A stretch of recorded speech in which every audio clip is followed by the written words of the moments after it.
So today on our main event, we are covering. How do we describe this guy we're covering? Son of a plumber. The son of a plumber. Yes, we are following the career and doing the highs and lows of one very controversial figure known as the American Nightmare, Cody Rhodes. Wait, how can it be controversial? Really? Oh yeah, man. We'll get into it. Of course. I'm kind of baffled now. I'm thinking, how is he controversial? Unless I'm missing something. Well, we'll get into all that, but I mean, the AEW crowd kind of turned on him right before he left, and we'll get into it. Of course, all that. We've got the news. We've got absolutely loads of stuff to go through. So, intern, as always, roll the intro.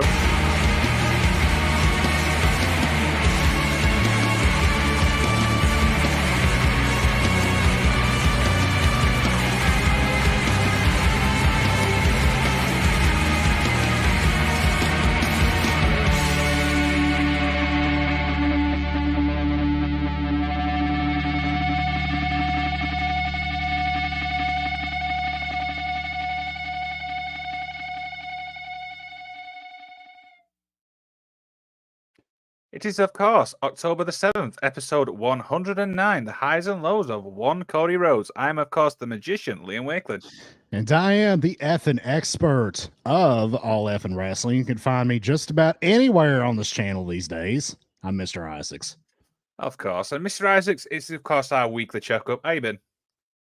Dude, I'm all right, man. It has been insanely busy as always. It's a broken record here in the Isaacs household. Always got a lot of things to do, a lot of things on my brain, a lot of stuff I got going on, but I always make the time. And one of my big passions and one of my big hobbies here is sitting down with you every Saturday, talk some wrestling. Of course it is, of course. Yeah, it's been a busy week as well, obviously work. Took a little time, obviously, to myself for a few days because I was really, I just want to say I was really, really tired. But you know what? We're here, we're excited, we've got plenty of stuff to talk about, and we've got a few people in the comments as always.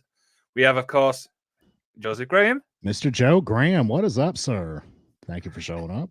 And I can't believe I've got this guy, the salty son of a bitch himself. Yes. Mr. Haney. Mr. Haney. When Christmas time comes around, we're going to call him Mr. Haney the Christmas Poo. Really? Oh dear, that's brilliant. So yeah, we've got loads to get through, so enough rambling on. Let's get into part one. We always call this the Magic Weekly.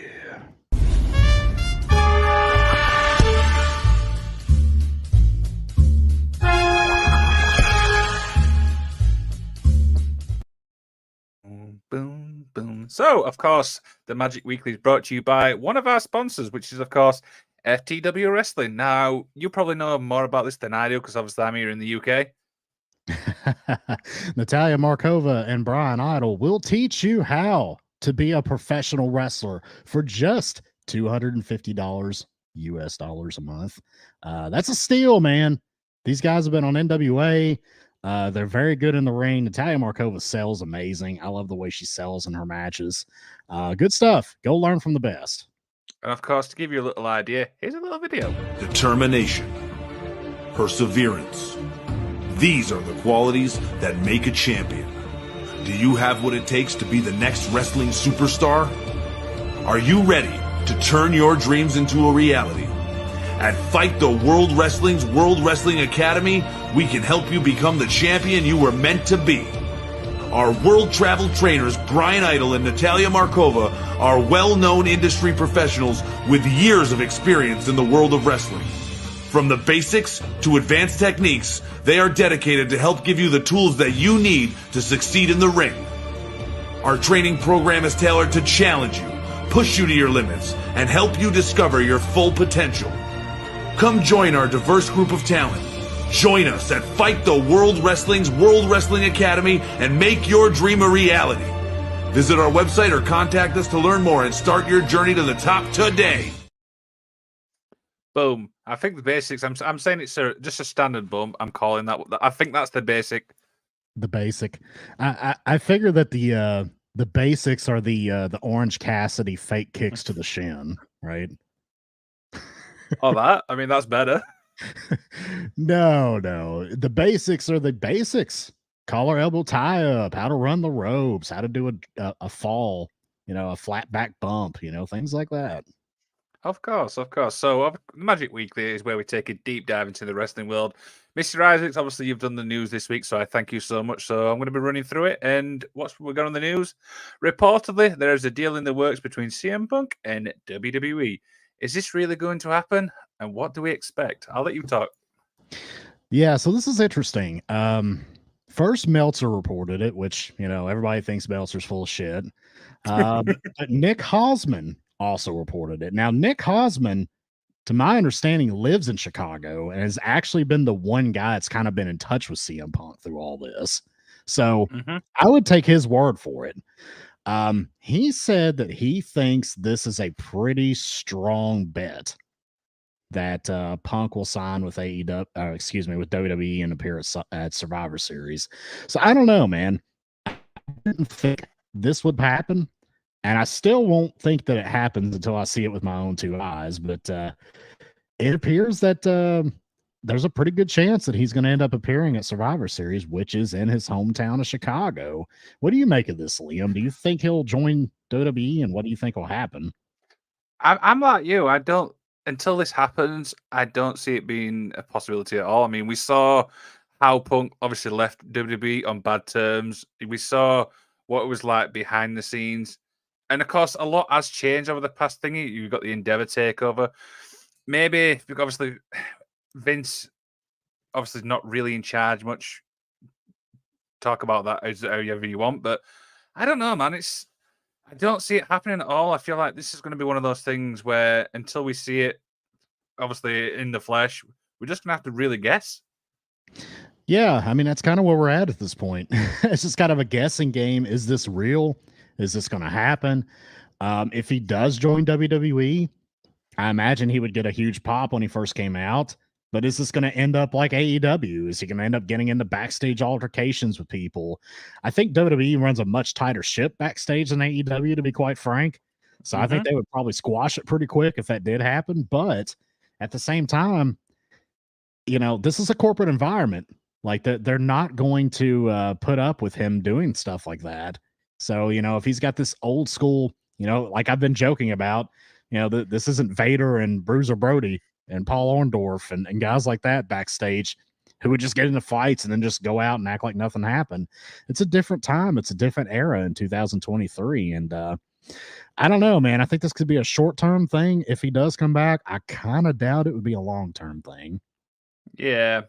Halleck Haney says Punk never fell out with Vince. That's the issue. I think.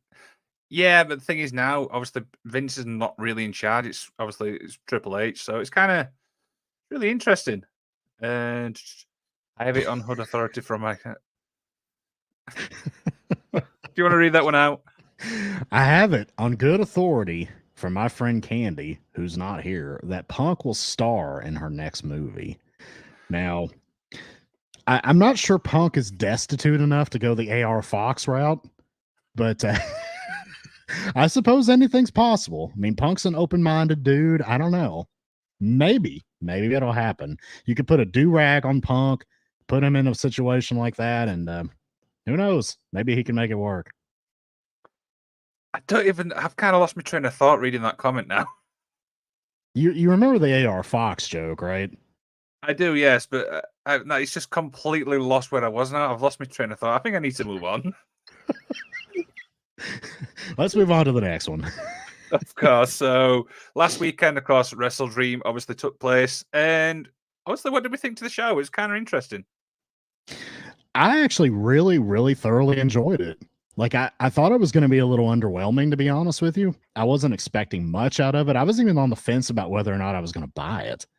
But I went on and got it, and I was pretty damn impressed with it. Honestly, I would say it's probably my favorite AEW pay-per-view that I've bought. I enjoyed it. I thought from top to bottom, it was a very enjoyable card.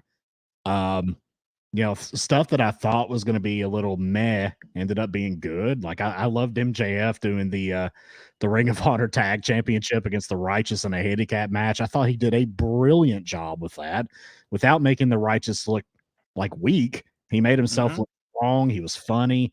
Zack Sabre Jr., Bryan Danielson was a technical clinic. I love that match. And of course, the main event. I mean, that main event was insane. Like, I mean, that was just a crazy, crazy match. I loved it, and I loved Adam Copeland coming back. Yeah, exactly. And the thing is, right there, I got to see obviously one of my all-time matches I've wanted to see, which is of course Zack Sabre Jr. and Daniel Bryan. There's two obviously technically gifted wrestlers there, so for me personally, that's a dream come true because them two are such great wrestlers technically. The main event you said there, I mean, yeah, spot on. I mean, that was absolutely clinical. And you're right. I mean, there were so many matches when they were announced going, really? Are we sure about this? But as obviously you watch the pay-per-view, it's one of those where I think it's like proving me wrong. Is that a fair comment? Yeah, absolutely. It proved me wrong. Like, I thought it was going to be mediocre, and I thought it was actually really good.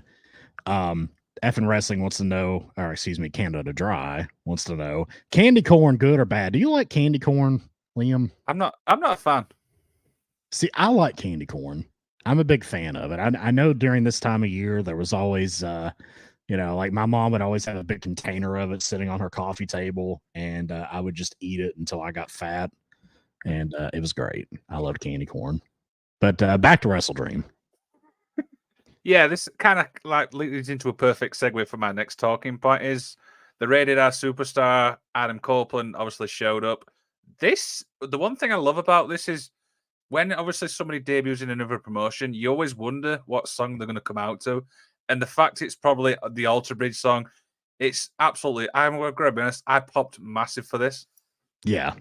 And I think I mentioned this on Dynamite After Dark when I hosted the other night. Meddling has popped me too, because I love that song. I love Alter Bridge. I think they're a great band. I think that's a great song. And if you're going to bring this guy in and he's using quote unquote real music, not WWE music, not pro wrestling music, you got to keep the same song with him. I mean, you just got to, or it's not going to have the kind of impact when he comes out. And I love the intro. I love the little cinematic intro of him driving the muscle car with the leather jacket on, showing up, parking outside the arena. Like, I just thought that was really cool. I thought it was a great aesthetic. I thought it was a great way to bring him back.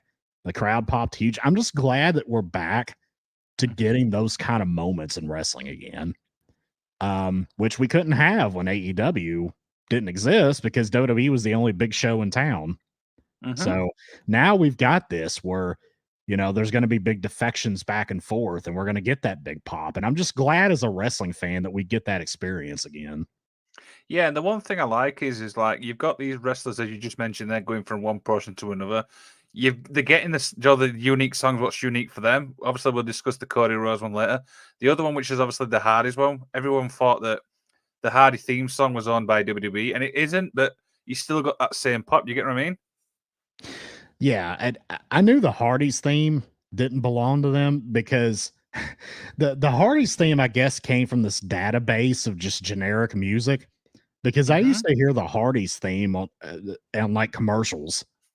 Like, I would see like a commercial for like a car dealership or something, and they'd be using the Hardy's theme music. So I knew it wasn't something that was like just locally owned by WWE. It was something that kind of came from a database. Same thing with Hardcore Holly's music. I always heard his music a lot in ads over the years. Oh, okay, that's interesting. So, did you watch the media scrum after Wrestle Dream with Adam? I went back and watched it later. Yeah, I did. The one thing that really caught my eyes is you can see how happy he is. Do you know what I mean? You're talking about a guy who's got 31 years experience. He's done pretty much everything he can. And to see him as happy as he is, it's for me, I feel like Adam's going to bring to AEW what CM Punk couldn't. A guy who's really approachable, has got the knowledge, and it can help, learn the new generation. Yeah, I think he's going to be the Jekyll to Punk's Mr. Hyde. Like, I think he's going to be the veteran that comes in, and he's going to be the nice guy.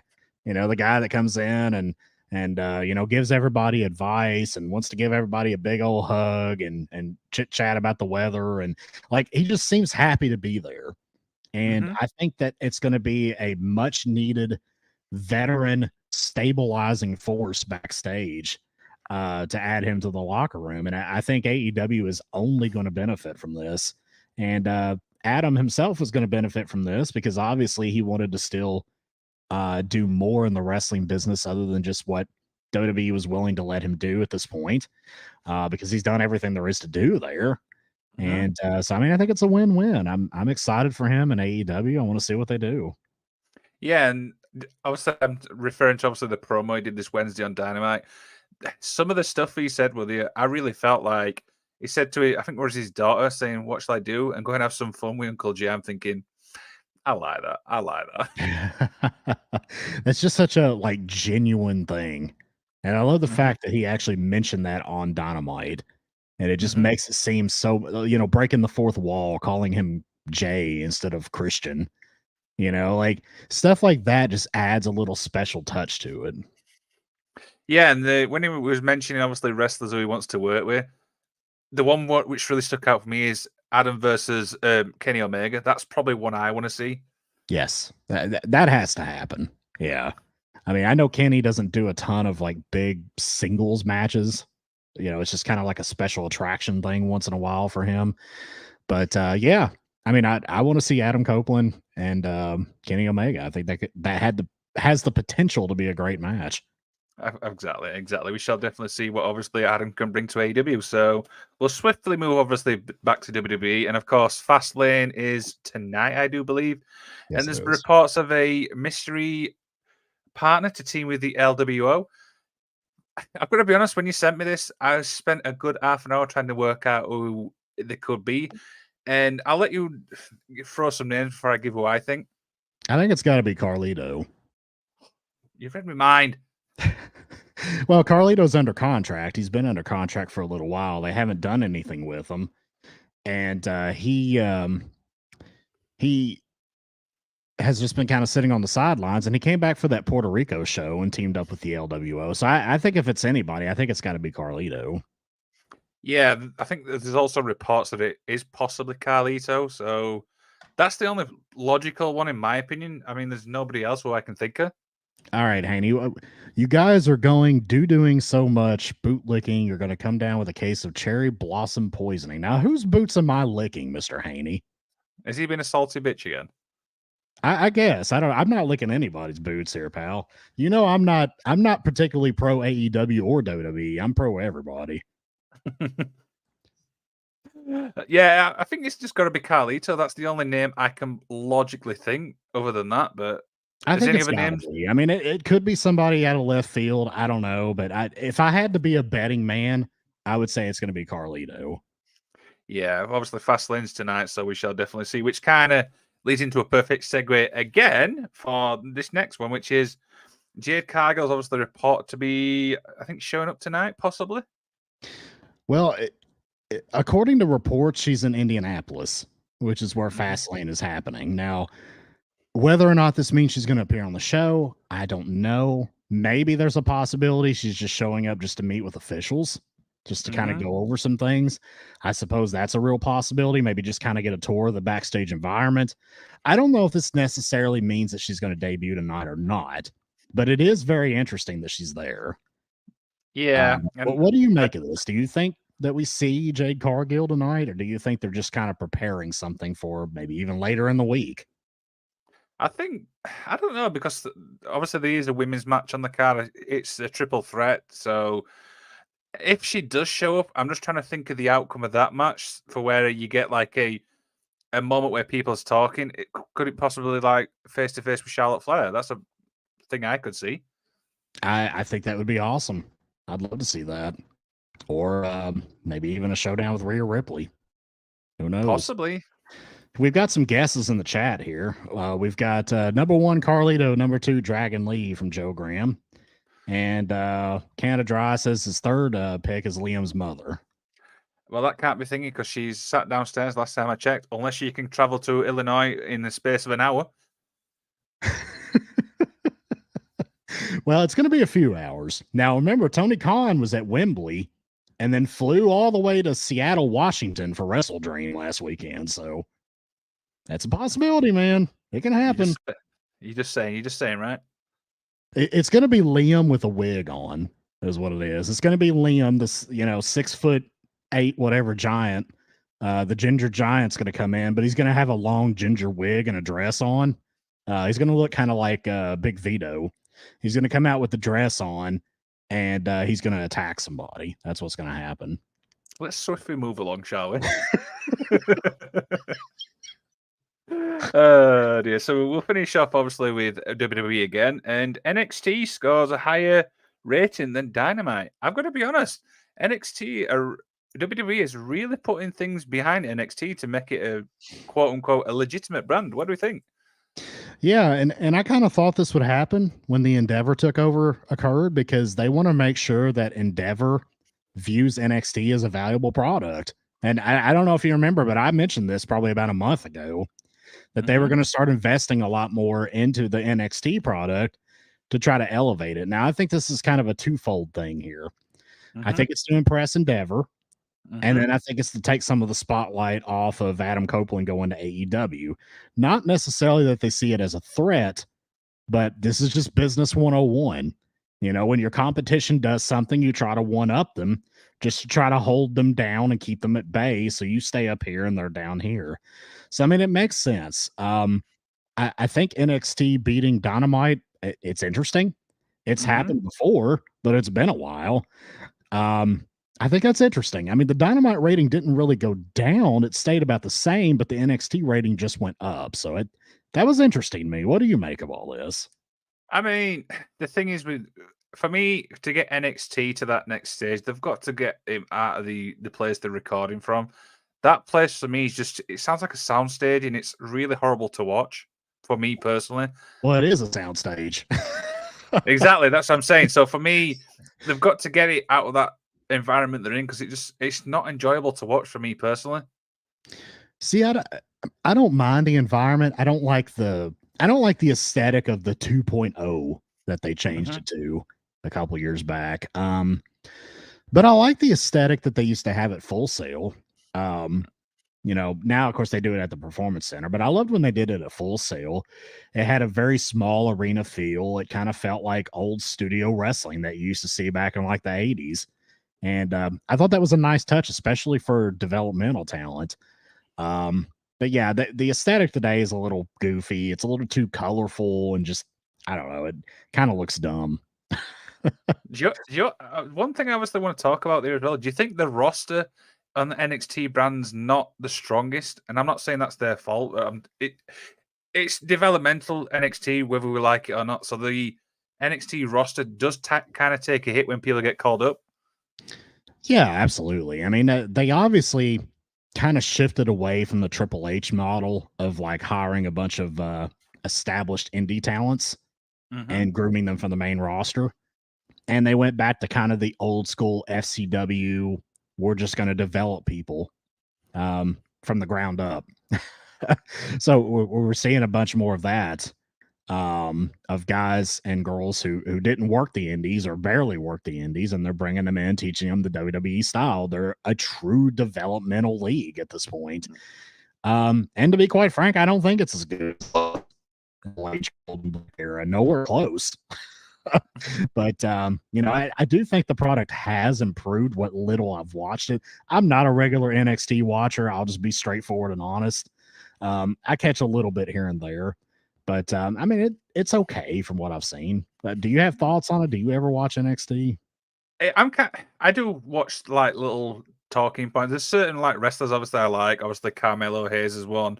I do obviously like Gigi Dolan as well, so I kind of watch their stuff, but other than that, not really. There's not much what really invests me other than them two like talent. Yeah, I mean, I'm kind of that way too. There's individual talent there that I really like. Carmelo Hayes, I think, is great. I think Braun Breaker's got a very bright future. I mean, there's people there that I like. Tiffany Stratton's going to be a star, 100%. Ela Dragunov, obviously, is an absolute star. I mean, they've got some good talent. They do have a lot of mediocre to subpar, very green talent too. But I mean, it's a developmental. That's what it's supposed to be. Yeah, and the thing is, obviously, this Tuesday they're putting all the stops out. Obviously, there's going to be some big names on that show. Yeah, and the one that I saw advertised was Cody Rhodes, the aforementioned Cody Rhodes that we're talking about today. Now, I'm going to ask you before I answer this, what do you think Cody Rhodes is there to announce? The only thing, because we spoke about this on Wrestling with the Paranormal yesterday, I think is it Dusty Rhodes Classic? Yeah, I think that's that's what what I it is. think too. I think he's there to announce a new Dusty Rhodes Classic. Yeah, that's what I think as well. But I think they're just promoting, hey, he's going to be here. It's going to be an announcement. We don't know what it is, just to try to pop a rating out of it. But I think that's what it's going to be. I think it's going to be another Dusty Rhodes Classic. Do you think he'll enter it? I don't think so. I mean, it was a tag team tournament last time, right? I don't know. I don't actually know Yeah. much about the actual classic, if I'm being honest. It was a tag team tournament last time. So if it stays tag team again, you probably won't see a whole lot of main roster people on it. Okay. So that obviously wraps everything up. And let's get into, are we ready to do this? Are we ready for main event time? Let's do it.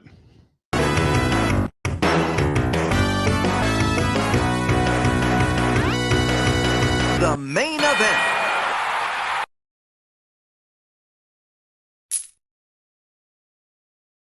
Gotta get that token there, pal.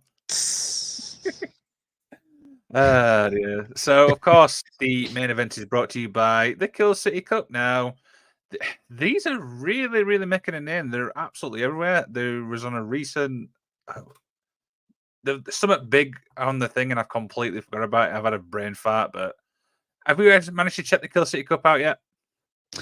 No, I've got it saved in a playlist. I haven't got around to watching it yet, but yeah, I mean, it looks amazing. I think they were up for some awards here lately, and they're making strides, man. They are. So, for people obviously listening or watching on the show, here's a little taste. Welcome to the Kill City Cup.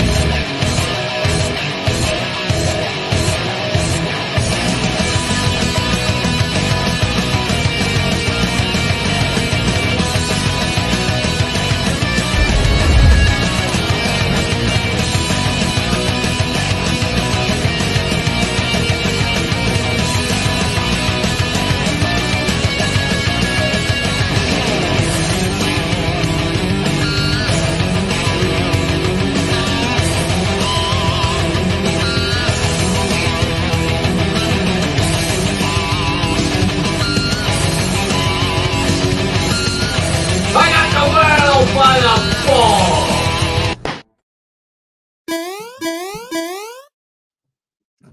What the hell? That's the squeezing ball sound, man. You got the world by the balls. I always forget you've got like a little soundboard thing there. But if people want to watch the Kill City Cup, it's in the description of this video. You can head to YouTube, type in Kill City Cup, or you can go to the website Kill City. In other words, wherever you type Kill City Cup, I'm sure you will find it. That's a very original name. So I mean, if you type that pretty much anywhere, you're gonna find what you're looking for. Of course. So that wraps up everything else. So I will hand you over to the effing expert for our main event. All right, guys, you know what we got to do here. We are going to discuss one Cody Rhodes.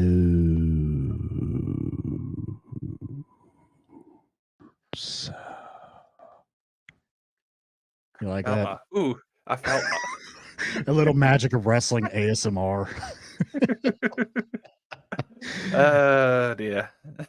So we're just gonna go through these one at a time and just kind of talk about whether or not it's a high or a low. You guys know what this is. We've done this before with some wrestlers and promotions in the past. And what do you say? Go ahead and get into it. Let's do this. Yeah, go ahead. All right. The first one that we have on the list here, and this one, I think you're going to be in line with me on this one. Okay. Stardust. So, for those of you who don't remember, I'm sure most of you do, but for any of you that don't, Cody had kind of a repackaging because he was kind of teamed with Gold Dust, and he had a repackaging as a Gold Dust type character called Stardust, which was a nickname that Dusty Rhodes had way back in the day in a territory. So he kind of acted kind of like Gold Dust, but a lot more kind of over the top, and wore similar clothing with the face paint on, the star on his face. Liam, what did you make of Stardust? Oh, this was terrible. I absolutely hated this one thing. And the one thing I always remember is you could see when you watched it, obviously on TV, he did not like this at all. I'm sure there's a picture somewhere where you can see how much it's frustrating him.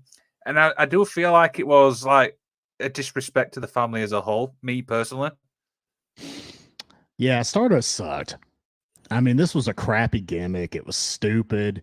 It kind of tried to piggyback off of what his brother did with Gold Dust, but it wasn't anywhere near as good at all. In fact, it was quite terrible. The music was awful. The look was terrible. Um, his mannerisms were just really weird and over the top, and not weird like in a good way. Dustin did it in a good way with Gold Dust. That was no pun intended. That was a gold gimmick. This sucked. This was a shit gimmick. And I think Cody had really just kind of lost his way at this point. And I think this is what led to him wanting to leave WWE. Yeah, and the thing is with this is it wasn't shortly after he did obviously leave WWE, but the for everything about the Stardust character, there was nothing good out of it for me. Yes, it might have been entertaining at the start, but the more you watch it, the more you think you are just what the hell is this? A stupid idea from bad creative? Yeah, I mean, basically, like I said, they were just trying to get the Gold Dust type gimmick again. And I mean, they teamed up and they did become tag champions once during this, but overall, I just didn't think this was a great gimmick. I didn't think this suited Cody very well. And I'm going to say that this was a low. What about you, Liam? Oh, this is a 1000% low. It was absolutely terrible. I feel like it was a disrespect to the families as a family as a whole. So for me, 1000% low for me. Yeah. Canada Draw says he enjoyed Stardust, just needed a push. No, Okay. I have to disagree. I am so sorry. Well, if he enjoyed it, he enjoyed it. It is what it is. Joe Graham says it should have been better. I can't believe we didn't get Gold Dust or Stardust at Mania. Yeah, I mean, obviously they should have done Cody versus Dustin, Stardust versus Gold Dust. I mean, that would have been the logical thing to do, but it never happened. And Joe Graham needs to sing the Cody Rhodes song. Maybe Liam, will you sing the Cody Rhodes song? No, I do nothing. Okay. So what did we say here? You said that was a low as well. Yeah, this for me is 1000. This is probably the most obvious low we've ever done across all series. Okay. All right. We will move on to the next item. Again, these are, you guys know how we do this. This is not in sequential order here. This is just kind of random pieces of his career. So the next thing that we're going to talk about, All In. Now, Liam, did you ever watch the All In pay-per-view? I did. I actually watched it after, and obviously I learned the backstory where, if I remember rightly, so was it Meltzer said that you couldn't sell out an arena or something? Yeah. Well, I mean, I didn't think so either. That people are not generally going to sell out an arena with an independent show. Now, granted, this was kind of, I don't know if I would call this a true independent show because Ring of Honor was backing it. Let's be clear here. They did all the production and everything of the show. But, this was a concept that Cody had with the Young Bucks of, putting up at least a good chunk of their own money with Ring of Honor's backing and their production and doing an independent wrestling program in a large arena. It was something that hadn't been done before. And, this was huge. Obviously, this changed the landscape of professional wrestling because it eventually led to the beginning of AEW.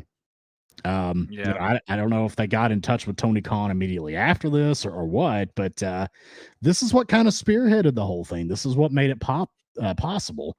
And it was a great show. I watched it later as well. I didn't watch it live, and I thought this was a fantastic show. He even had his buddy Stephen Amell on it from from the show Arrow.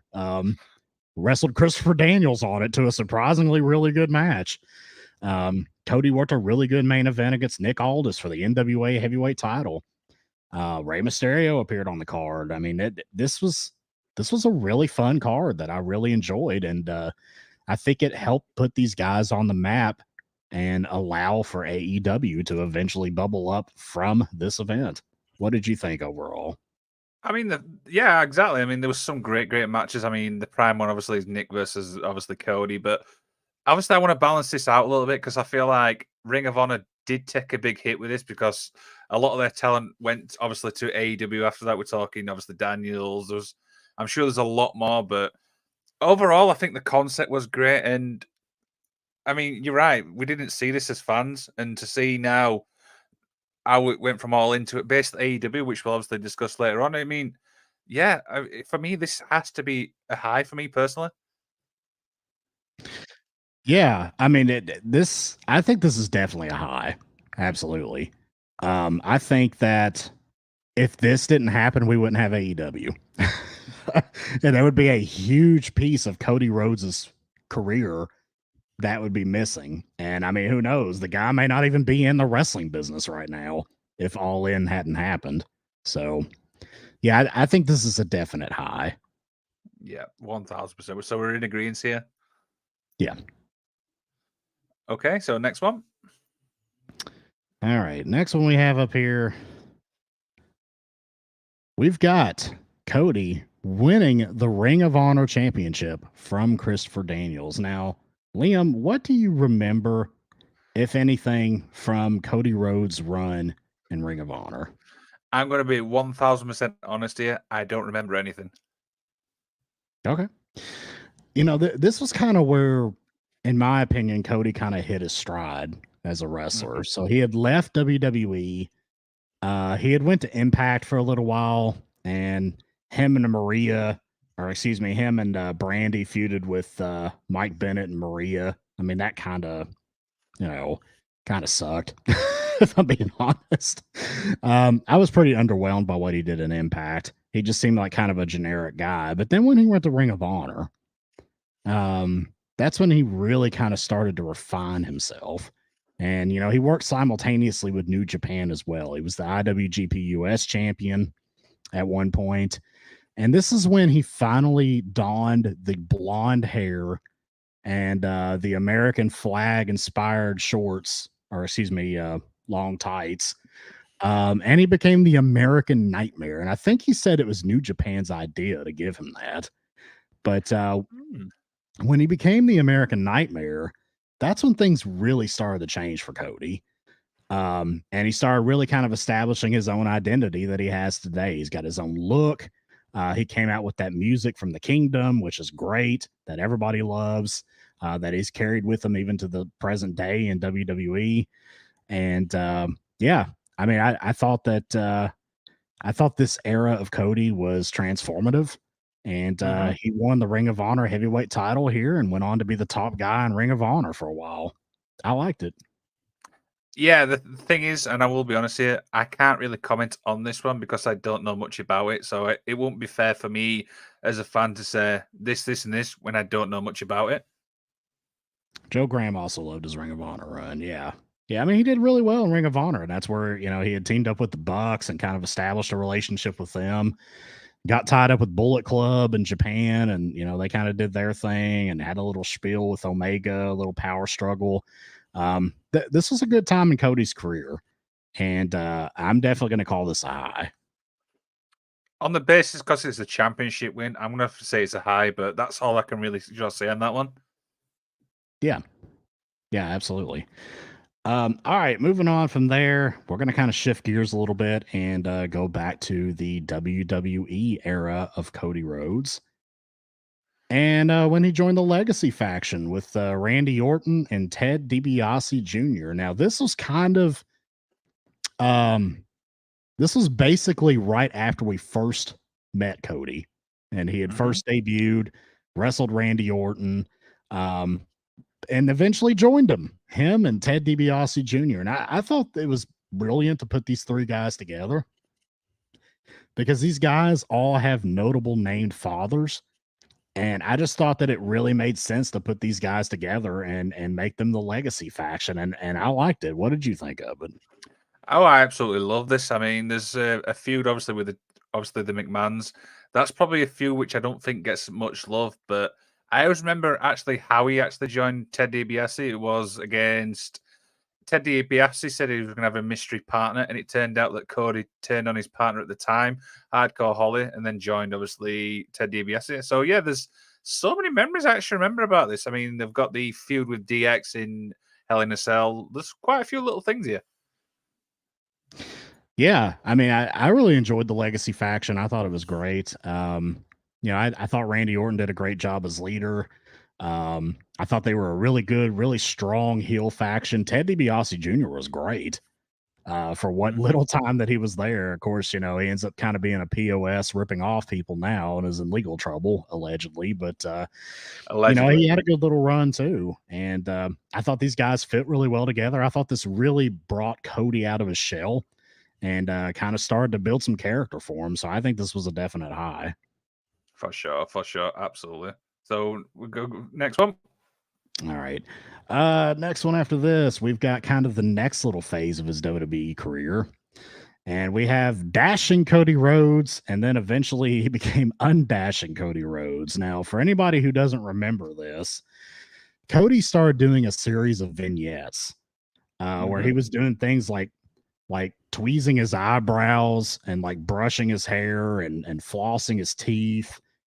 And he would look into the camera and look into the mirror and say that he was teaching everybody how to be dashing like him, dashing good looks. And this was kind of a heel gimmick that he did post Legacy. Ended up in a feud with Rey Mysterio, who legitimately broke Cody's nose in a match, and which led to him getting the big plastic face mask that you saw a lot of NBA players wear whenever they had a facial injury of some kind. And if you watch the Cody documentary on Peacock, he mentions that he actually reached out to a guy who made that for an NBA player and it got like a replica of it basically and started wearing it for his matches. And, he was undashing Cody Rhodes at this point. And he was like this very dark, brooding guy. They slowed his music down to make it sound all warped. And, his smoke and mirrors theme that he had during this time. And he would come out with paper bags and hand it out to people on the front row that he thought were ugly. And they would put the paper bags on their head with eyes cut out. And they would watch the show with a paper bag on their head. Now, what did you think of that, Liam? Did you like that? So here's the thing. The dashing side, I absolutely loved it. I'm going to be honest. I thought it was entertaining. But when it came to the undashing side, I'm like, really? So I'm kind of, this is one of these where it's like, it's got good parts on the dashing side. But when you transfer to the undashing, I'm like, nah. And I think they were also feuding with Ted DiBiase as well. So this kind of linked with this. So yeah, for me, if we're doing it on the dashing side, it's got to be a high. On the undashing side, for me, it's got to be a low. So I don't know if you want to break this into two. Yeah, we could do that. We could do that. For me, honestly, I'm kind of in agreement with that. I like dashing Cody Rhodes. I like the smoke and mirrors theme. I thought he did really well as a singles heel at this point. When it got to the undashing side, it got a little stupid for me. I thought the mask thing was kind of dumb. The only thing I liked about that was the bag over the head thing. I did think that was pretty funny.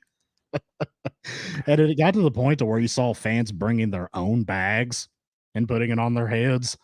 And I mean, that was funny, but overall, I didn't like the gimmick. Him kind of being the dark Cody Rhodes, like I didn't care much for that. I thought that was kind of stupid. So I'm in agreement with you. I would say dashing was a high and undashing was a low for me, in my opinion. Yeah, I think that's a fair little thing. So everything we're talking about here, we're kind of in agreement. This is really weird. Well, and it might keep going. We'll see here. The next one that we have on our list was when he was WWE Tag Team Champions with Goldust. Now he had kind of moved on from the undashing gimmick at this point, and at this point, he teamed up with his brother, and they kind of came together because they were defending the honor of their father, Dusty, when they were going up against Triple H. They were feuding with him, and Stephanie McMahon would run down Dusty. And I don't know if you remember that really emotional segment where they like forced Big Show to knock out Dusty. Yep, I do. I remember that very well. So, they ended up winning the tag championship at this point, I think, from a couple members of the Shield. And I mean, this was okay to me. I wasn't huge into this era of Cody. What did you think of it? Yeah, this is one of those things where you don't remember much about it, but I mean, when you're talking title wins, it's always great to obviously with your brother, but I don't know, man. There's just not many things I remember about this. Is just like little nitty gritty things. There's no which sticks out for me saying, "Oh, I remember this," or "I remember this." For me, no, there's not really much. That's all I've got to say, really. The only thing I liked about it really was what Joe Graham said here: the Rhodes versus the Shield. That's the only thing that I liked about it. Other than that, I mean, I got really tired of seeing Stephanie McMahon like run them down, and this was kind of the time where she would get in the ring and demasculate every single guy that she was in the ring with. And I always hated that. I hated that. I hated the way that they, kind of pissed all over Dusty. And I just didn't care much for this, honestly. Like, this didn't do much for me. I don't think it did much for Cody as a singles guy either. And for me personally, I would consider this to be a low. Yeah, I'm gonna be thinking. I'm gonna say neutral because there was some good bits, but there's not enough for me there to say it's a low. If you know what I mean. Yeah. So you kind of like in the mid range, or you think it's more of a high? I'm kind of in the mid range because there's no which really like can say, oh, I consider that a low for that reason. No, for me, yeah, it's got to be a neutral. Yeah, absolutely. Okay, well, that makes total sense. The next thing that we have on our list here, and this is probably the most, at least from a historical standpoint, the most important piece to all this. And this is going to be the founding of AEW. Cody, a longtime admirer, obviously, of his father's work. And he wanted to have a shot at booking wrestling outside of WWE like his father did. His father was a booker for many years in WCW. And he wanted to give it a shot and got together with a billionaire and the Young Bucks and Kenny Omega and put together a strategy to create AEW, and which we obviously still see today. What more can you really say about this? To me, this is a definite high. Because this is this is the major contribution Cody has made to professional wrestling, in my opinion. Well, what are your thoughts? No, you're absolutely on money there because it's like, for me, many people I speak to within wrestling have always said wrestling needs competition. And obviously with WWE, before AEW, WWE didn't have no competition. Do you know what I mean? They had obviously small shows like Impact, New Japan. You could say MLW at Ring of Honor, like the small shows, but there was nobody really who could push like WWE, to do stuff. So when obviously AEW came along, you're right. I mean, when you've got names like Chris Jericho, well, probably one of the biggest names at the time, signing for a new company, it's a big deal for me. Yeah, I mean, you can't really understate it. Like, this completely changed the landscape of professional wrestling, especially here in the US. There's no denying that. And I don't really see how anybody could really say this is a low unless they just absolutely like monopolies and think the WWE should be the only show in town. Yeah, I think this is most obvious high on the list for me. Look at what it's done for wrestling as a whole. I mean, AEW is now, what is it? They've recently just celebrated 4 years. Yeah, the 4-year anniversary of Dynamite, which is awesome. I hope they continue on. We're kind of sticking with the AEW era of Cody here for the next couple. But this is one that happened very early on, and I put this on the list because I love this, and I think this is probably my favorite Cody Rhodes match. And it was the match at Double or Nothing, Cody versus his brother Dustin. What are your memories of this match? Have you seen this match, and what did you think of it? So this is kind of a fun little story because this is how I got back into wrestling, weirdly. So this is going to come full circle. So let's rewind like a couple of years back. I kind of checked out of wrestling because for me personally, there wasn't a product, out there. Everything was just like kind of stale. And then I remember reading one day going, "Oh, Chris Jericho, what's he been up to recently?" Because I like to learn. And then it's like, Chris Jericho is signed for All Elite Wrestling. So in my own head, I'm going, okay, so I know Ring of Honor, I know these, I know this, but what's All Elite Wrestling? So as you do a little research. And then for some bizarre reason, I look at the roster and I'm like, oh, there's Christopher Daniels, there's Frankie Kazarian, there's Cody Rhodes, there's Brandy Rhodes. And it was actually 2 weeks before this actual pay-per-view. And I said, you know what? I'm going to actually buy this pay-per-view. Let's see exactly, what's going to happen. And for me, this match has got absolutely everything. Emotion. But the one thing many people don't realize is, if I remember rightly, they only did shot one promo for this actual match. Yeah, I don't really remember a bunch of the promo work. I just remember the match itself because I absolutely love this match. This was hard hitting. It was brutal. It was bloody. Had a lot of good false finishes in it. Great psychology. Great story in the ring. This is my absolute favorite Cody Rhodes match of his entire career. I absolutely love this match. I thought this really helped set the stage for what AEW was going to be for a little while after that. And yeah, I mean, to me, this was a definite high. I think that Cody got the dream match with his brother that he wanted to have. And you could just tell, with the embrace they had at the end, how much this match meant to the two of them. And that kind of emotion, you can't fake that. You just can't. I thought it was brilliant. I loved it. Yeah, for me, this is one of those matches where I'm going to remember it like 5 years down the line, 10 years down the line, because you're right. There's so much emotion in this match overall, and the ending for me was absolutely icing on the cake because it's essentially two brothers who's like out of spite in a way, and they're just basically leaving it all in the ring. For me, 1000% high on this one. It's definitely a high. Canada Dry wants to know if you guys ever see Cody going back to AEW. What do you think? The thing is, what would he do? I mean, for me, I don't know. That's a tough one because it's like looking at that roster now. Does AEW need Cody in a way? I think if Cody does go back to AEW, I don't think it's going to be as a full-time wrestler. Mm-hmm. I could see once his 7-year deal with WWE being done, I could possibly see him going back to AEW in some kind of managerial capacity. I don't know.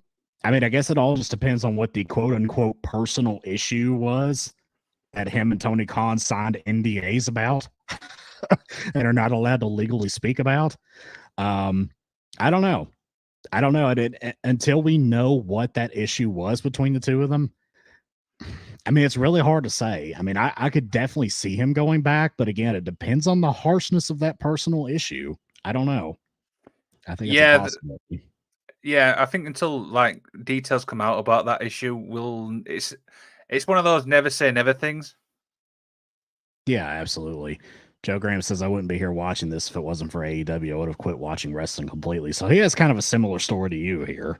That AEW kind of brought you back to the fold. So, definitely a very important contribution to wrestling. And I don't know if we'll see him back. I kind of hope we do, because I don't think that this ended the way that it should for him. I think he needs more and better closure in AEW than what he got. Just my opinion. No, I think that's a fair little comment there. So we've got another 4 things to talk about. So let's move along. Yep. And at this point, we've got Cody Rhodes as the TNT champion. Now, for anybody that doesn't remember, he had some kind of stipulation where if he lost a certain match, I don't even remember who it was against, I think MJF, that he would never go for the AEW world title. And he didn't. So he had this thing where, he was not going to go for the AEW world title ever again for the rest of his career. So he became the TNT champion and had like 3 different reigns as TNT champion. Now, I thought that very early on, this was great. I loved his first title run. Once it got to the second one, and then once it got to the third one, it kind of had run its course to me. And Cody was kind of getting a little oversaturated on AEW television. And this was when the fans kind of started to turn against him. He was a babyface, but yet he was getting booed. And he was just cutting all these promos about how important he was and trying to overdo it with the crying. And, I remember the goofy promo where he talks about how, him and Brandy having a biracial kid was like ending racism. And it's like, it's just getting too deep and like trying too hard at being a babyface. And the crowd turned against him. Like it was kind of like a John Cena late 2000s thing where like the crowd just started turning against the guy, but yet he refused to turn heel. And so I think this got a little long in the tooth for me. What do you think? Yeah, the thing is, I mean, this is the thing like with some wrestling promotions. When you're shoving like wrestlers down your throat week in and week out, whether that be a promo, whether that be a match, it does kind of get like a bit frustrating. So I kind of agree where fans are coming from when you get like enough for seeing a Cody Rhodes. We've seen it with Roman Reigns. I mean, yeah, it might be the longest champion at the moment, but I'm sure there's a lot of fans out there saying, I am sick and tired of seeing Roman Reigns. That's just a. Joe Graham says he solved racism. And yeah, the thing is, when he won the title the first time, I thought it was great. We obviously got to see some people come in from obviously other promotions or the indies and stuff. Because if I remember rightly, is this when Eddie Kingston came into AEW? It is. Yeah. Yeah, and there was some like, didn't he have like kind of an open challenge to anybody who wasn't under contract? And that's what we saw, like that. What was that goofy guy, Warhorse? Yeah. Came in, the guy that says he rules ass. I'm like, okay. Yeah. This got a little ridiculous. Yeah. I mean, this Yes. was a lot of this was during the pandemic era. It was at those shows in Jacksonville. Yes, but overall, when we're talking TNT champion Cody as a whole, yeah, it's got to be a high because there was some great matches in that run. Do you know what I mean? I think, if I remember rightly, one against the late great Luke Harper. Was that for the title? Yes, with Brody Lee. They had the famous what was it? They had a dog collar match, right? That was like pretty brutal. That was pretty good. Yeah, I like that. Let's see what they're saying in the comments here. Joe Graham corrected me that he lost to Jericho, and that's when he said he was no longer going to compete for the AEW World Championship again. Thank you, Joe. Joe's more of a scholar on AEW history than I am. But the thing is, I always thought that stipulation, not wrestling for the title, when your promotion's not even a year old, I thought that was just stupid, personally. Yeah, I'm going to be honest. I wasn't too enamored by most of his TNT championship run. I mean, it was okay. Like I said, it started off great, but once it got to the end, he became John Cena 2.0 in AEW. They changed his music up to make it sound so dramatic when he came out that it backfired, and the fans hated him. And yeah, it just wasn't good for me. Wasn't good for me, dog. So I'm going to say overall, by the way this ended, and kind of pushing him out the door in AEW, I'm going to say this was a low. Interesting. So we've got one for high and one for low. That's the first one we've disagreed on a little bit. That's good, man. It's good to disagree once in a while. Of course. So this kind of leads, and this kind of did chronologically match up, these two did, to the return. Cody Rhodes returned at WrestleMania to face Seth Rollins. Now, I just remember most people thought it was going to be Cody going in. I thought it was going to be Cody. You probably thought it was going to be Cody. Most people thought it was going to be Cody. But when the music actually hit, I did not think he was going to bring the Kingdom music with him. I didn't think that was going to happen. I honestly was kind of expecting Smoke and Mirrors to play again. I was kind of expecting him to go back to that. But when the wrestling has more than one royal family thing comes on, and the lights went out, and Kingdom started playing, and he came up and he's wearing his full gear, and the crowd blew the roof off the place. I mean, it was huge. This was just one of those amazing moments that I talked about earlier with Adam Copeland, that if he didn't have two big companies, we would never see this kind of return ever again. So I'm just glad that as a fan, we get to see that. He came out, he worked a great match against Seth Rollins. In my opinion, I thought they worked really well together. And this kind of kicked off the current era of the American Nightmare, Cody Rhodes. To me, I think this has to be a high.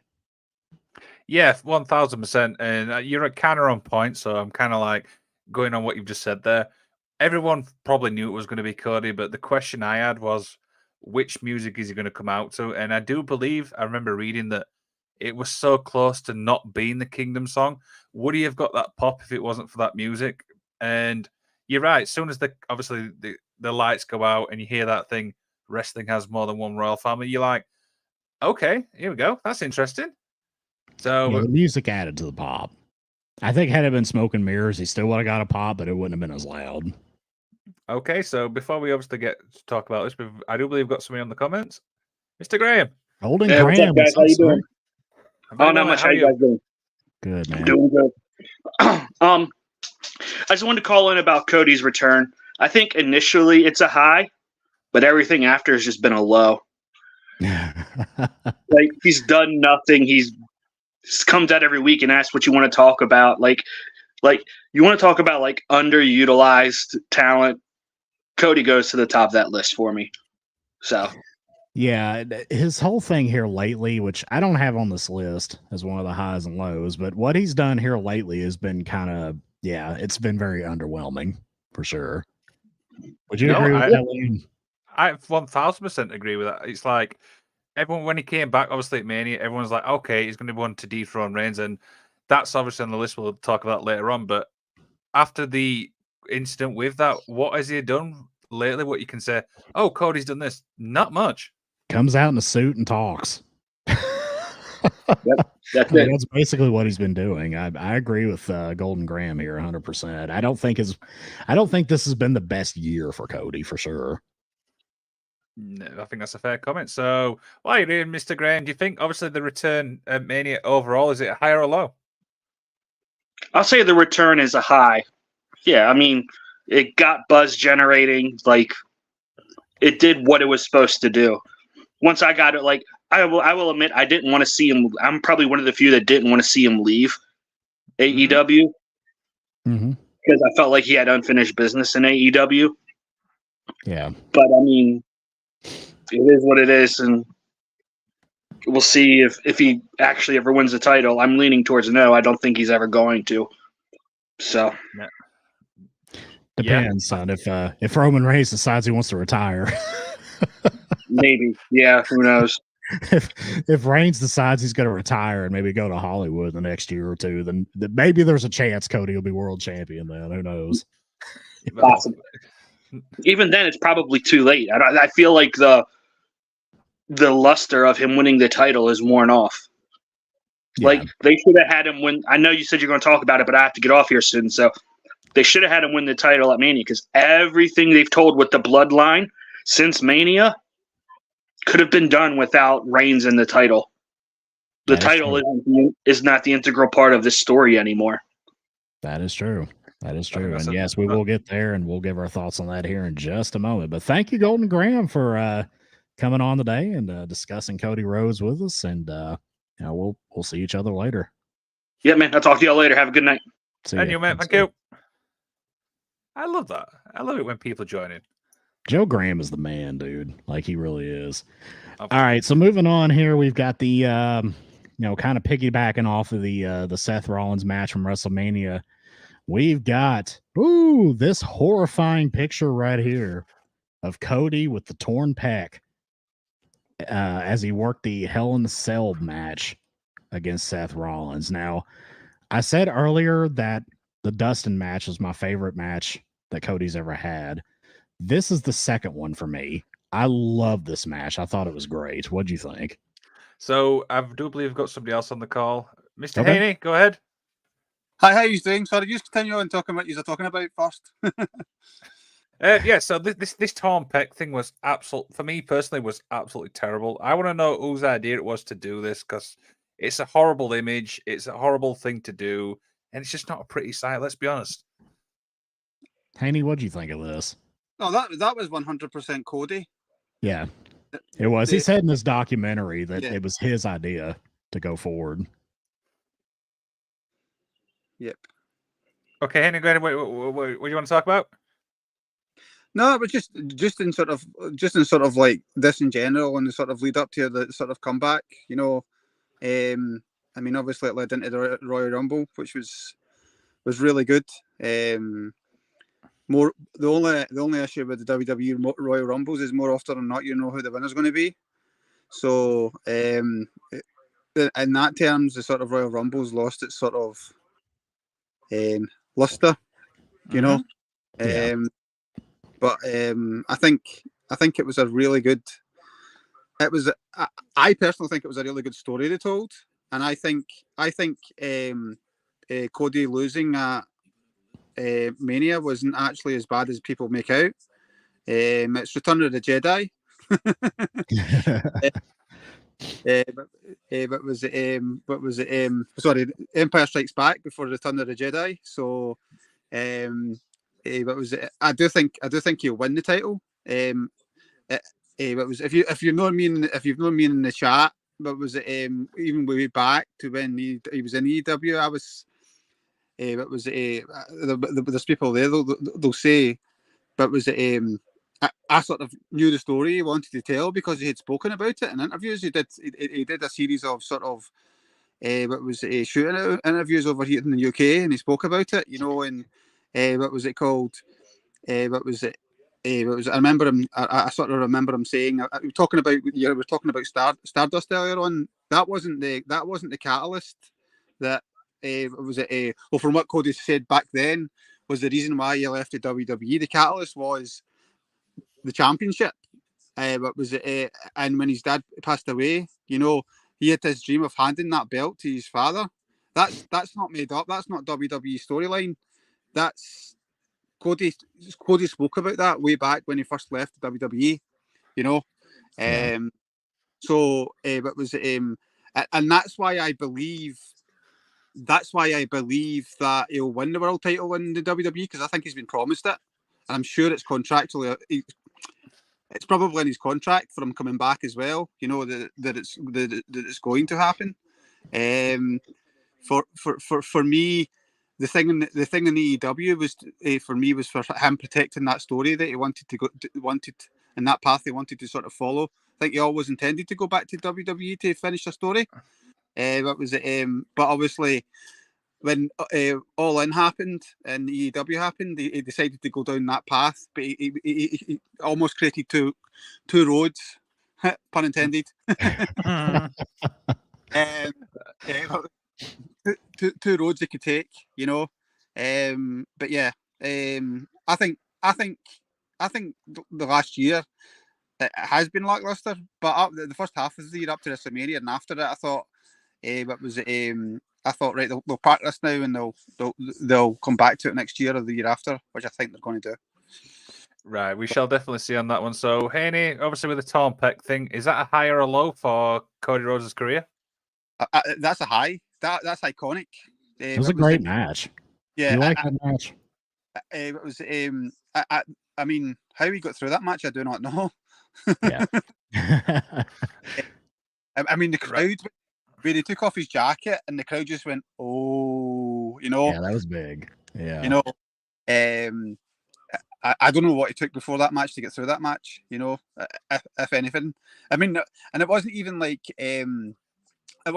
like Seth was sort of they were protecting it. Seth was right in there with a candlestick.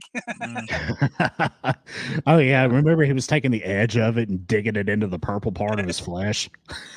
Yeah, yeah, And the it's fact, definitely. and the fact that Seth was out there in the sort of dusty polka dots as well, just amazing storytelling. You know, it was. I think it's a high because it helped what happened at Royal Rumble into WrestleMania, and I know people don't like what happened after WrestleMania. That was I'm a sort of wait and see sort of person. I think they're telling a good story there, but I think you're talking about lackluster. If you hadn't got injured, you might have found a bit of momentum was lost in Cody leading up to that, and he might not have had that Royal Rumble win. They might have held off, you know. What was it? But who knows? Who knows? Right. I think my sorry, I'm rambling on. My personal experiences is the WWE with all their technology are setting up to do something special when Cody does win it. You know, Yeah. in some way, I've got this image in my head that they're going to do something with Cody handing the belt to Dusty, whether it be some weird sort of hologram technology or what, you know, what they did with like Paul Bearer or something like that. But I think when they do it, it'll be something special, you know, we shall. because belts, I can everything. see that. I can see that. Yeah, we shall definitely see. So, Haney, thank you for so much taking the time to come on the show, and Thanks, Andy. yeah, no worries. So we got a couple different points of view there. Joe Graham and Alex Haney both kind of taking opposite points of view about the Mania one that we've got coming up. So that'll be interesting. So I've given my thoughts on the Tom Peck one. What's your thoughts on this one? Oh, I love this match. I love the match. The aesthetic was ugly, but it really, really enhanced the story. You know, like we said, the come from behind. You're wrestling with with basically half of your torso like incapacitated, and ended up making it a great match. Like I love this match. I think this was the second best match of Cody's career. I think kind of like what I mentioned to Haney a second ago when Seth was taking the kendo stick to the purple part of his flesh. That was just absolutely brutal. Such a brutal aesthetic. How he made it through this match, I have no idea. But this was a great match. I think it did a lot to put Cody over. I think the fans grew a lot of respect for Cody as a result of this match. I think it's a definite high. Yeah, I mean, I've said it's a low, Haney. So this is probably one of those things where it's going to divide a lot of people. So people watching, listening, you can have your own opinions on it. We've given our thoughts. So what a shock! Me and Haney have divergent opinions. You know, that's great though. That's great. I love the fact that like we have differing opinions here in the chat. And I respect the hell out of Haney because like he's like one of the only members of the community that isn't just rah AEW all the time. So like I like to hear his point of view about things. Of course. So right then, we've got one more to cover, and it's we've mentioned it a few times. So take it away. You guys know what this is. You all were very eager to move on and talk about this one. So let's go ahead and get it on the screen, get it out of the way. And we got a great image here of the bionic elbow from Cody, channeling his father here to the head of Roman Reigns. The WrestleMania Goes Hollywood main event, Cody Rhodes versus Roman Reigns for the WWE Universal Championship. And you guys know what happened here. We've already kind of talked about it briefly with a couple people just a few minutes in the past. I'll let you go first, Liam. What did you think of this WrestleMania main event? I thought this match was really, really good. I thought the build-up was really, really good. And for me, the most disappointing thing of this match is how it ended. I'm thinking, for me, if I remember rightly, it was an interference type thing. If Roman Reigns had won that better or like won it clean, I'd probably have a different opinion. But I don't see why Cody didn't win this match because this caused a lot of backlash. A lot of fans are like, well, you built this whole story up now. And for what? And I get storylines obviously happen and stuff, but for me, the moment was there for us, Cody to be crowned the champion, but for some bizarre reason, they did not do that. And now we've seen what happens after this. It's kind of like lost in the shuffle in a way. Yeah. I'm a little torn on this one. And let me tell you why. Because I kind of agree with some of what Joe Graham said, and I kind of agree with some of what Haney said. Okay. So I think the storyline being built up, I think it would have been a perfect moment for Cody Rhodes to have won the championship. But at the same time, I also think that would have been incredibly predictable to have him win the championship. What I would have rather have seen is that if Cody had lost in this match, which he did, obviously, I would have liked to have seen him get a rematch at SummerSlam and win the title then. But instead, they went an entirely different direction by sending him to Raw and having Roman Reigns on SmackDown. So I don't know if they're kind of like looking to redo this next Mania. Like, I don't know, but it just kind of seems like they put a lot of their eggs in the basket of building the Cody Rhodes chasing the title storyline. He's got to win the big one for Dusty, and then it just doesn't happen. And it ends on kind of a weird finish where Solo Sikoa gets involved and helps Roman win. And I kind of agree with Haney's analogy, and I get where he's coming from about how you had to have Empire before you had Return of the Jedi. I get that. So I kind of see it both ways here. I'm going to say that the overall experience here, from the standpoint of Cody's career, you're probably going to think this is controversial, but I'm going to say it's a high. And the reason being is that if you main event WrestleMania, period, I think that's an automatic high. Because this is the biggest event in all of professional wrestling, despite what anybody says. And if you're in the main event picture of Mania, you're a star, you're making a ton of money, and win or lose, you come out ahead being in the main event.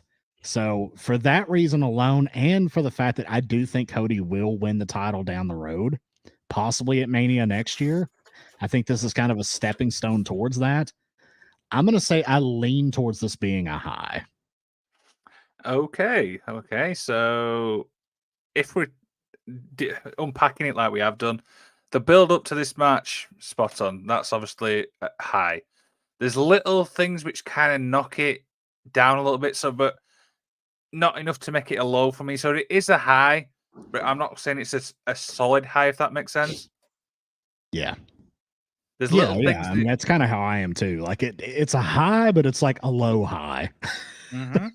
It's a high just for what it is, main eventing Mania, in my opinion. But yeah, I think it is a high for me, like you've just said there. But there's little things what knock it down from making it a high, if we call it, if that makes sense. Yeah, I mean, it was obvious that he really wanted this to be the moment that he won, and I get that. But I do think that he's going to get his title reign. I think it might be a little bit of time. You don't think it's going to happen? I do not. I will be honest. I am saying this live on the show.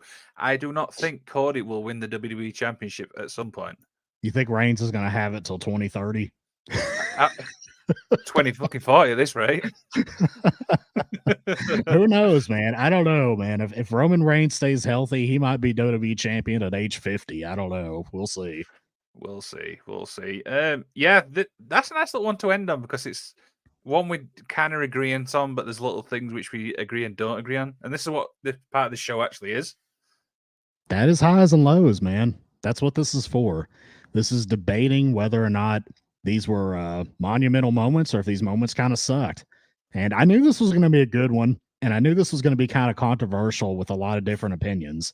So that's the reason why I wanted to do Cody Rhodes for a high and low series. Of course. So that wraps up obviously the show. But what highs and lows should we do? We'll put it to you guys in the comments. Let us know. Haney said that the strap match with MJF should have been a highlight. Yeah, I mean, there's other things we could have put in here too. I tried to condense it down to 10. I had more than that, but I kind of like trimmed it down just for time's sake. But yeah, I mean, that was definitely a big moment too. Yeah, there was one which I saw in the comments from Dollywood says the neck tattoo. Neck tattoo is pretty horrible. Yeah, Yeah, that was a mistake. yes, we shall leave it at that. Oh dear. So, guys, what highs and lows should we do next? Why don't you let us know in the comments or put it on socials? Because I actually love these. Do you know what I mean? There's so much we could talk about. This is a very fun series. I like it. I enjoy doing the highs and lows. I think it's a fun series, and I think it's one that it's usually quite popular. We usually get quite a few views out of it. So I think we should keep on a trucking with these, man. I think it's good. Of course. So I will put the post out letting us know, and anything. Do you know what I mean? Just it doesn't matter if it's a wrestler or it's a promotion. Put it in, and you never know. We may actually do it next time. So. Right then, what have we got basically for the rest of the week? Joe Graham says Paul Heyman highs and lows. That could be interesting. That kind of but most that's ECW, which we've covered anyway. Well, he was the head booker of SmackDown. He was the executive director of Raw. He was a manager in WCW and NWA. I mean, there's a lot there you could do with Paul Lee. Yeah, I can see that as a possibility. Okay. So what we got lined up for the rest of the week? Nia Jax.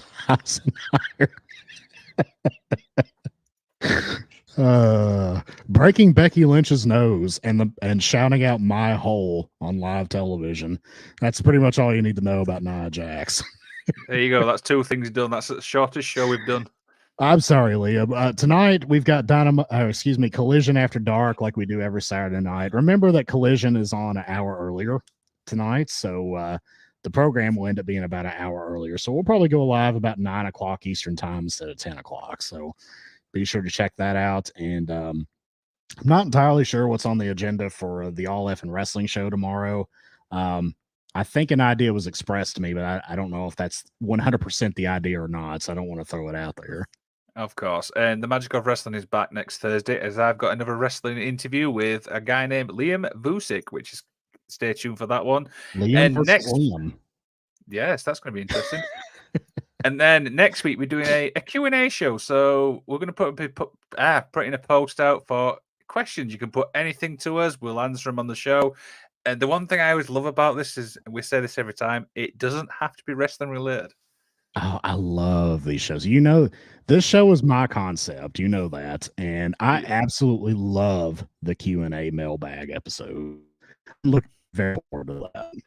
Of course. So that's obviously next week. And so if you guys want to follow us on social media, you can head to Facebook, Twitter, Instagram. I'm sure I've missed somewhere.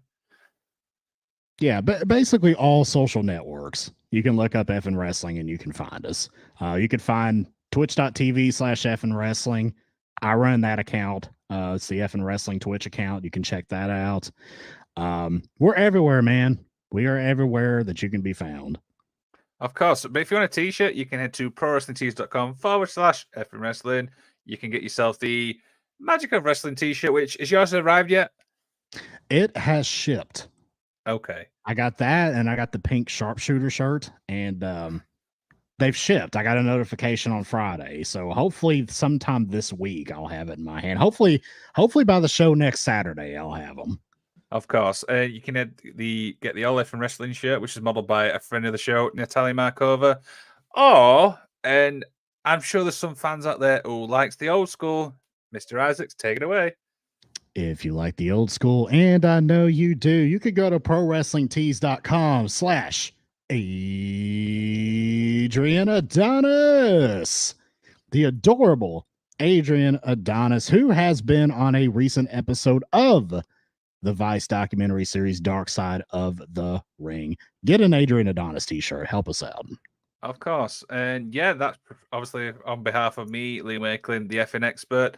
One final thing to do is take us out to the outro. Guys, you guys know we do this little invocation at the end of every program here. We've all got some issues here. Liam took a couple of days off for his mental health. I probably need to do the same thing at some point here soon. But you got to take care of yourself, man. We all have issues. We all have things that we've got going on in life. You just have to remember that you're strong enough to overcome it. You can overcome anything, mental, physical, financial. You can work your way out of any problem because all you have to do is find that inner strength. And I know each and every one of you've got it, especially in our community, because our community kicks ass. And I know you guys have got it in you. So with that, you guys know what to do. Put your fists in the air and remember to just keep fighting.